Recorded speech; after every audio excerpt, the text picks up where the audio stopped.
Back in 2021, I reviewed the Skoda Enyaq and I found it to be an absolutely fantastic large-size all-electric SUV, namely because of its fantastic electric range. Now, a lot has changed since then, including the vehicle itself, because it has received a facelift, and that's exactly what we have on review today. Now, at the time of filming it and in UK, you've got a few different trim levels to choose from. You've got the SEL, the Edition, the Sport line, and then the VRS, which we actually have on for a review. Now, within these trims, you've got a few different powertrains which will also affect your overall battery pack capacity. You have got the 60 model, the 85, the 85X, and then of course the VRS. Now, the prices range from roughly £39,000 to roughly £51,500 for the normal SUV. Now, the coupe model, which is available from the Edition models and above, comes in at £46,000 and extends up to £53,500 without adding any additional options. Now, in this review, which will be covered in such a format, we'll see if this vehicle is worth its price tag and if it still is one of the best large-size all-electric SUVs that money can buy. Speaking of which, if you do want to find some of the best deals for this vehicle, make sure you check it down in the description below, the pinned comments, or by scanning the QR code which will be found on your screen.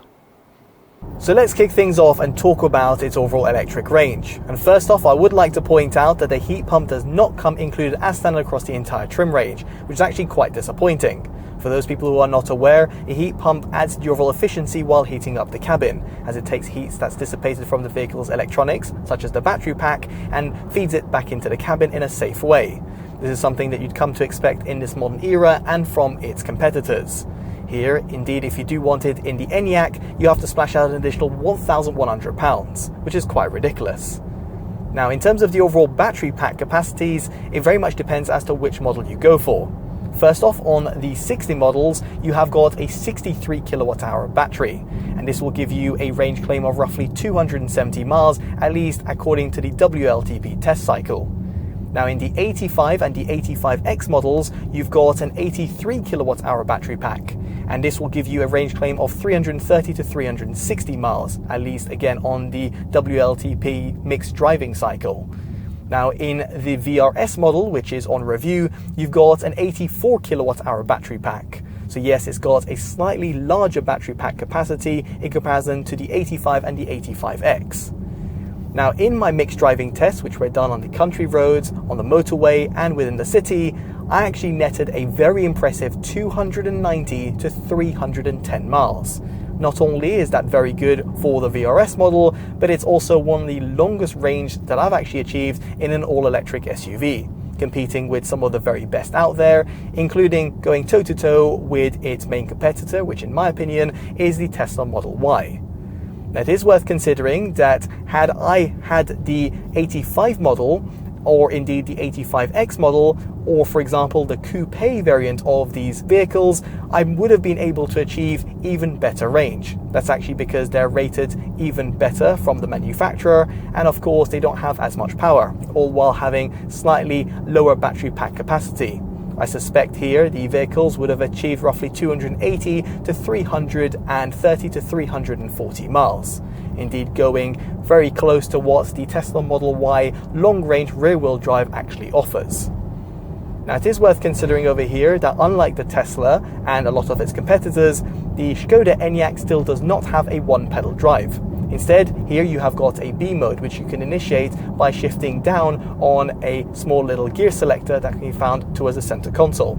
And here, if I were to, for example, lift off from 40 miles an hour, the vehicle will start decelerating, but it won't exactly come to a standstill.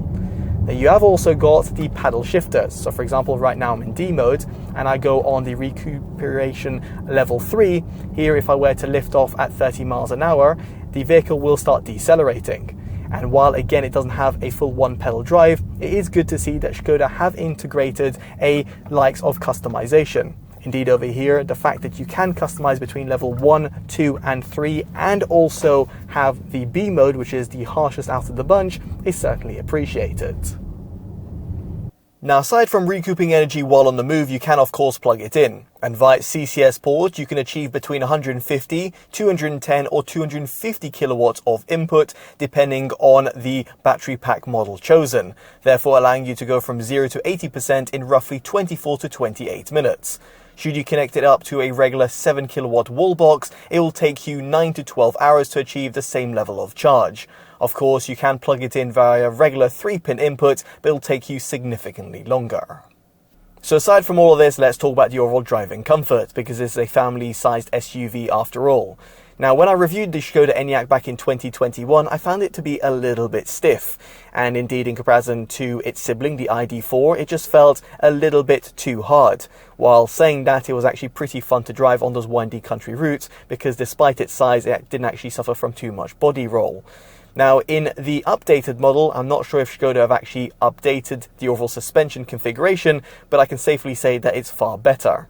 Now, it's worth considering that I'm in the VRS model, and that has adjustable suspension, not air suspension, so therefore not to be confused, and this is comprised within the dynamic chassis control. It's available as a £1,700 option in the Sport line, or £3,950 option in the Edition models. It's as part of the Max package. Now, what I'll say is that while pottering around town in the comfort mode, it actually did soak up a lot of those anomalies and speed bumps and potholes. And it did actually feel pretty floaty. And in some ways, it kind of reminded me of an air suspension system. However, you were quickly able to notice that it wasn't exactly as advanced, because when it came to going around more challenging routes, it just felt a little bit wobbly and bouncy. Now, you could, of course, adjust this on the fly and go on the normal mode. Or, for example, if you're on winding country routes, you can also go on the sport or the individual preset instead. This stiffens up everything and also gives you a little bit of a better steering response, and therefore means that the vehicle is actually really fun to drive as well. Not only because you have got a rear-wheel drive or an all-wheel drive configuration, depending on which model you actually go for, but indeed the Skoda Enyaq did a tremendous job in this department.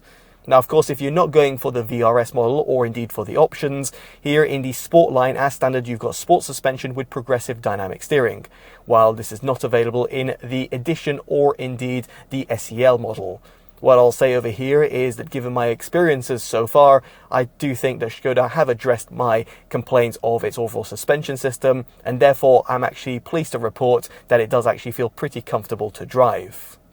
Now, this does also bring me on to performance, and here you have got a rear-wheel drive configuration in the 60 models, which have got 150 kilowatts of power or 201 horsepower and 310 newton meters of torque, claimed 0 to 60 miles an hour in 7.8 seconds.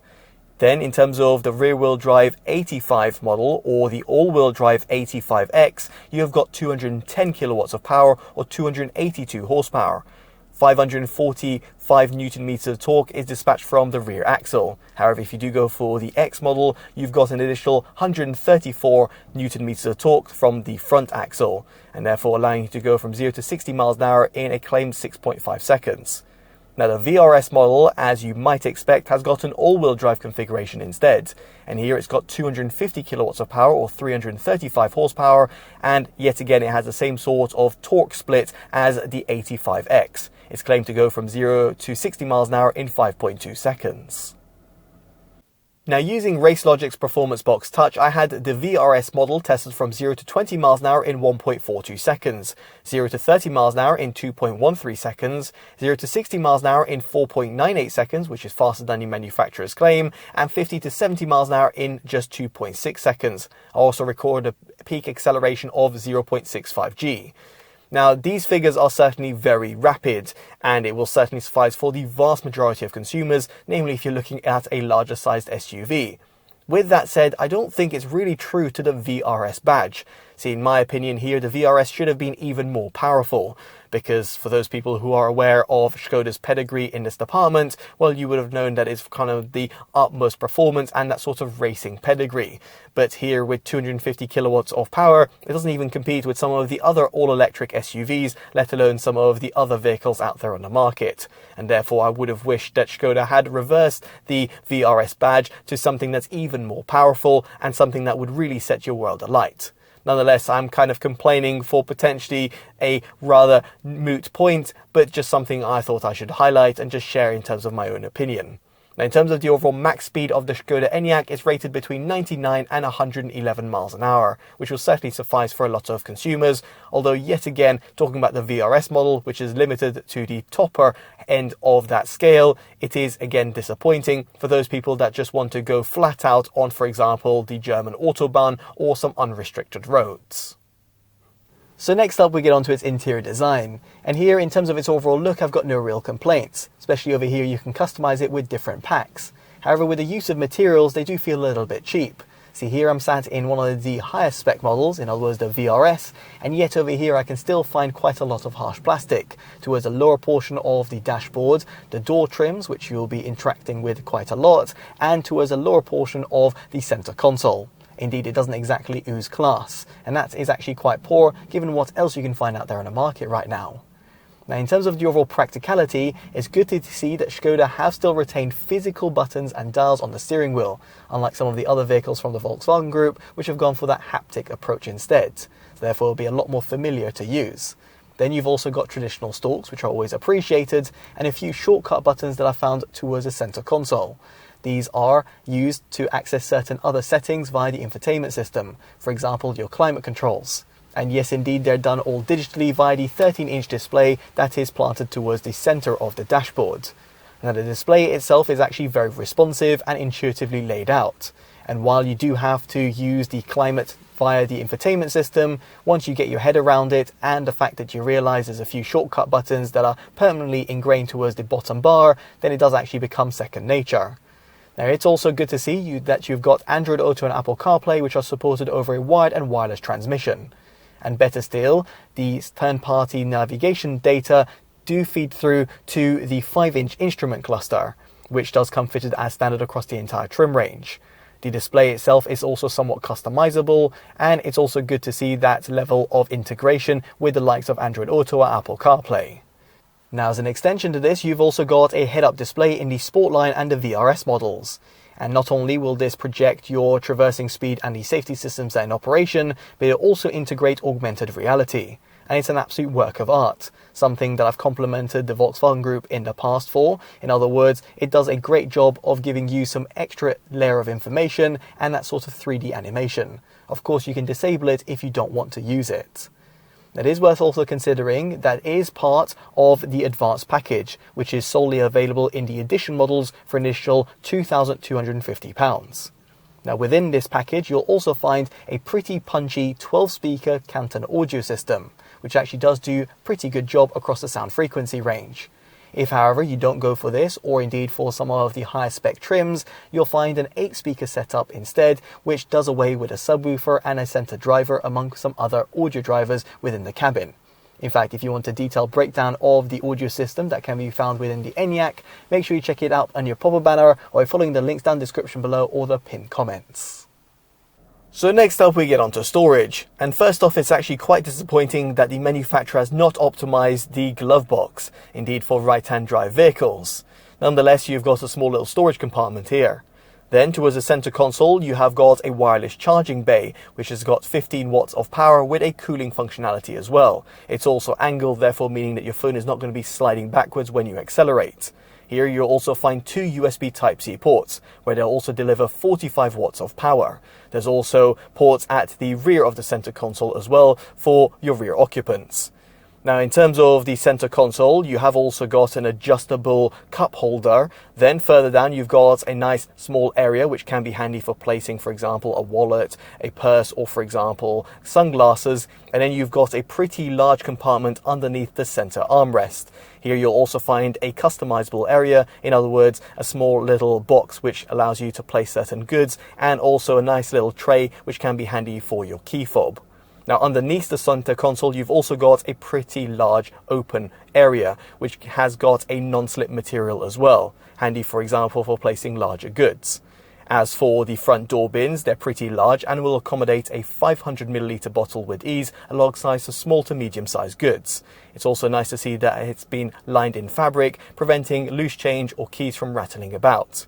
However, the rear two have not been lined in fabric and are unsurprisingly a little bit more limited. You do, however, have a pull-down armrest compartment which reveals 2 cup holders. And given it's a Skoda after all, you do also have an umbrella that can be found within the front door. Now, one thing that I absolutely love in these modern Skodas is the fact that you have got a storage box. This is effectively placed where the feet of the rear middle occupant would be, and therefore means that it kind of utilizes the space at the back. And this is thanks to the fact that the manufacturer has provided a completely flat floor. This is comprised within the transport package and will set you back an additional £300, at least in the SEL and the Edition models. It's really good thinking by the manufacturer, and I do wish more manufacturers would actually think of such sort of integration, because it really does add to the overall practicality. Speaking of which, this brings me on to its boot capacity, and here is one of its key selling points, because you have got a pretty large 585 litres to play around with, or 1,710 litres if you drop down the seats. It is worth noting, however, that in the coupe trim, you've got 570 and 1,610 litres respectively. It's also actually very accessible, because you've got an electric tailgate that comes fitted as standard across the entire trim range. And furthermore, the hatchback design makes it very easy to access the boot. It's also good to see that you've got 40-20-40 rear split folding seats as standard. And it is worth mentioning here that in the Sportline and the VRS models, you've also got a release latch, making it even easier to drop down the seats from the rear of the cabin. Here you've also got an adjustable floor in these models, making it a little bit more customizable in case, for example, you do not want to utilize the full underfloor compartment, or indeed want a completely flat floor. Here indeed you have got a small little area which allows you to place your charging cables, and furthermore you have got that flat floor, at least if you've got the adjustable boot load cover, because here it will allow you to place elongated goods without any sort of issues. Now, my only complaint, however, is that given the fact that it's a modern electric vehicle, it's a shame that you have got no frunk. In other words, an area underneath the bonnet. Not a massive deal, but just something I thought I should point out in this review. Now, elsewhere, I would also like to mention that its towing capacity for unbraked trailers is rated at 750 kilograms. However, for brake trailers, this moves up to 1,000 to 1,200 kilograms. Not too bad, although I was expecting a little bit better given the overall size of the vehicle and of course the overall flexibility that some people might actually require. And I say that because some of its competitors will offer north of 1,500 to 2,000 kilograms instead. Now, an area where it really does excel in comparison to its competitors is in terms of the sheer amount of headroom and legroom. Both at the front and rear of the cabin, as someone who's just under 6 foot, I have absolutely no problems. Indeed, the vehicle does feel really spacious. And sure enough, it can feel a little bit more tighter in the rear middle seat, but given the fact that you've got that flat floor and also quite a lot of legroom, it's not going to be a problem even on longer journeys. Now, I would also like to highlight over here that very much like a lot of modern vehicles, including ones from the Volkswagen Group, you've got a pressure sensor within the driver's seat. And therefore it does make it a little bit cumbersome. Very much the same sort of complaints could be said about, for example, a Tesla Model Y, in that if you're the driver and you're jumping in and out, it makes it very easy to start and get going. However, if you've got other occupants within the vehicle, it means the entire vehicle will power down. And unlike the Tesla, it is actually a little bit cumbersome to switch on the infotainment system, because you'll have to reach around towards the center column to press the on and off button. Speaking of which, this does bring me on to one of my major complaints, in that you have got manually operated seats only as standard and heated seats.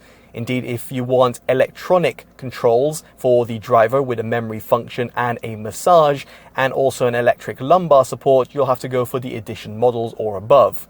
While in the Sportline and the VRS, which is pictured, you'll have front sport seats. Now, in the VRS variant, you've also got electric and massage function for the passenger as well. This is available as a £1,700 option in the Sportline or £3,950 option in the Edition model. It's as part of the Max package. Now, if you also want heated rear seats and a heated windscreen, you'll have to go for an additional £450. And if you want a panoramic roof, it'll set you back £1,100. Although in the Edition models of the coupe, this does become included as standard. Effectively, what I'm trying to highlight over here is that in comparison to some of its key competitors, it's a shame that some of these things don't come featured as standard, as you might expect from a vehicle that costs upwards of £39,000, let alone the one that I'm currently sat in that costs upwards of £50,000. Now, on a more positive note, I really do like what the manufacturer's achieved with its overall exterior design. It very much looks the part and is updated from the outgoing model. Here you have got a little bit more of a slender look at the front, and that's thanks to the fact you have got a relatively smaller sized grille, which is somewhat of a rarity these days, and also some really nice headlights. They feed seamlessly with the vehicle's DNA and are on brand with some of the rest of the fleet. Now, towards the side, you've got 19 to 20 inch alloys as standard. However, you've also got 21 inch alloys available, and these are actually the ones which are pictured. They're an additional extra. Now, in terms of the rear profile, it does look pretty modern thanks to the taillight design, and it still very much does look like a Skoda. So no complaints whatsoever when it comes to its exterior design, and I do really think that it's a looker. As for its color finishes, it's available as standard in energy blue. However, if you want a solid grey or a special hyper green, which is only available in a VRS as a side note, or a metallic green, white, grey or blue, it'll set you back an additional £680. The velvet red, which is pictured, will cost you £410, while a pearl black will cost you £1,065. All of these costs are pretty reasonable given the overall size of the vehicle and what else the other manufacturers do charge. Speaking about its exterior design, it brings me on to safety, and here the older generation model was tested in 2021 and it scored the full 5 out of 5 stars, scoring a staggering 94% in its adult occupancy tests, 89% in child occupancy and 82% in its safety assist scores. Indeed, it does a pretty good job, and one can only imagine that the modern variant will also do similarly well. Now, in terms of the driver assistance systems, you have got a whole bunch of them included as standard. For example, predictive adaptive cruise control with traffic jam assist. It actually does do a very good job by keeping you at a safe distance from the leading vehicle and not feeling jerky either. Then you've also got Travel Assist Plus, which includes emergency assist, lane assist plus and evasive steering support. Here you've also got emergency steering support with turn assist, traffic sign recognition and blind spot detection, all of which are very appreciated and just makes it a little bit more safer on the road. With that said, it's disappointing that all these driver assistance systems become re-enabled every single time you power on the vehicle. The same that could be said about a lot of modern vehicles, and this is just due to regulatory requirements, which I do think is a little bit daft. Now, thankfully, Skoda have actually thought about it by including 2 buttons that can be found towards the top of the infotainment system, allowing you to quickly disable the traffic sign recognition system and the lane assist. Handy, for example, if you're going to be on the country roads, because these 2 systems seem to often have a little bit of an issue, be it in this car or others. Now, you have also got the ability to disable all the driver assistance systems that you require by also accessing a dedicated menu. And yet again, Skoda have thought about it by including the little button here. Now, this is quite good, although it would have been nice to see some further shortcuts provided, for example, via the steering wheel, for example, long pressing a button, or for example, a stalk. Nonetheless, I can't complain all that much, because in comparison to some manufacturers, it's actually much better than what they actually offer. Now, aside from this, I would like to talk about parking the Skoda Enyaq, because it's actually a relatively chunky vehicle. But don't be afraid, because it's actually got front and rear parking sensors and a rear camera that come included as standard. Should you want to up the ante, you'll find 360-degree cameras in the Sportline trim or the VRS models. This can actually be added as part of the advanced package in the Edition models for £2,250. Now, in terms of the overall manoeuvrability, I had no complaints whatsoever. I had a good sort of spatial awareness, and I just felt pretty comfortable while driving this relatively chunky SUV. However, with that said, the overall visibility isn't exactly the best. Towards the front, as someone who's just under 6 foot, I found that the rear view mirror was just a little bit further down the windscreen than it should be, a complaint that I have of Stellantis vehicles, so therefore it's somewhat surprising to see it in a Volkswagen Group vehicle such as the Skoda Enyaq. As for the side windows, they're pretty large, although the A-pillars are a little bit chunky, but still very easy to peer around. As for your rear view visibility, it can be a little bit limited just due to the elongated profile, but nonetheless you've got a relatively wide opening and also a rear wiper that comes included as standard. Aside from all of this, I would also like to mention that you have got Park Assist that comes included in the VRS, just giving you extra peace of mind and accessibility if you're going to be parking in a tight space which you feel uncomfortable with. So with all that in mind, it brings us on to our verdict of the Skoda Enyaq. And make no mistake, it's not perfect, as I've hopefully highlighted throughout this video. The VRS badge isn't quite true to its name, at least not in my opinion. And then in terms of the overall set of features that do not come included as standard, well, it's certainly quite disappointing. But other than that, I do think it's a phenomenally great all-electric SUV. See here, you're getting pretty good driving comfort, be it with or without the dynamic chassis control. You've got good amounts of performance, which will suffice for the vast majority of consumers. Then you've got class-leading electric range, which is arguably one of its key fortes. Good use of technology within the cabin and a good set of driver assistance systems. Fantastic headroom and legroom both at the front and rear, and also that pretty large boot. Combining all of this and its overall asking price, which ranges from roughly £39,000 to £51,000, I can definitely still see myself recommending it as one of the best large-size all-electric SUVs. As a result of this, it easily gets our Best Buy award. Now I'd be curious to know what you make of it down in the comment section below, and if you'd pick it over rival alternatives. Now, as a reminder, if you do want to find some of the best deals for this vehicle, make sure you check it down in the links in the description below, or the pinned comments, or by scanning the QR code which will be found on your screen. And if you've enjoyed this detailed independent review, definitely do consider dropping a like, subscribing and hitting that bell notification, all of which would be greatly appreciated. As such, I've been Chris from TotallyEV, and I'll hopefully see you in the next one. Take care of yourselves, and goodbye.